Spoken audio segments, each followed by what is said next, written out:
Servus. Herzlich willkommen bei Schorsch zu einer wildromantischen Pfalz. Heute wird es wieder pelzig.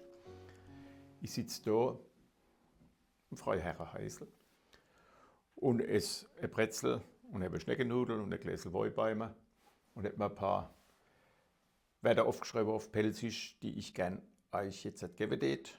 Und die Kinder rote und weiße rot oder wenigstens änste von denen rot oder 2 oder 3 rot. Und wir ziehen denjenigen raus aus den vielen, die vielleicht roten. Gibt es natürlich ganz was Tolles. Ich packe nämlich ein richtig schönes Wein- und Essigpaket dann dafür. Ja? Aber ich finde, wir haben so schöne Wetter im Pelzischen und die weiß man fast gar nicht mehr. Jetzt habe ich mal ein paar rausgesucht, die ganz einfach sind und trotzdem schwierig sind. Was ist ein Papiertut? Ein Papiertut. Ganz einfach, Papiertut. Gell? Piroschka, was ist ein Papiertut? Oder was ist eine Poppenscheiß?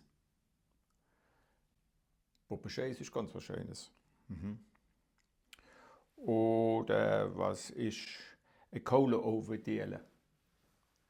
Ein Kohleofendiele. Schwieriges Wort. Kohleofendiele. Was einfach jetzt wiederum ist ein Schokogaul. Ein Schokogaul ist ja ganz was Einfaches. Ne? Das ist jetzt nicht so schade. Und dann hätte ich noch etwas, und zwar, was sind Horiche? Horiche ist etwas zum Essen, sage ich jetzt ja vorweg. Und Horiche ist eins von meinen Lieblings. So, das wären sie. Was ist ein Papiertut? Was ist ein Poppenscheiß? Was ist ein Kohleofendiele? Was sind die Horiche? Und was ist ein Schokogaul? Das waren sie. Also, wenn du rausfindest, wenn du denkst, was es sein könnte, auch bloß interpretationsmäßig, schreib mir es sei so gut. Und vielleicht gewinnst du ja ein schönes Paket mit Wolf vom Glücksjäger, vom Schwiegersohn und Essig von mir.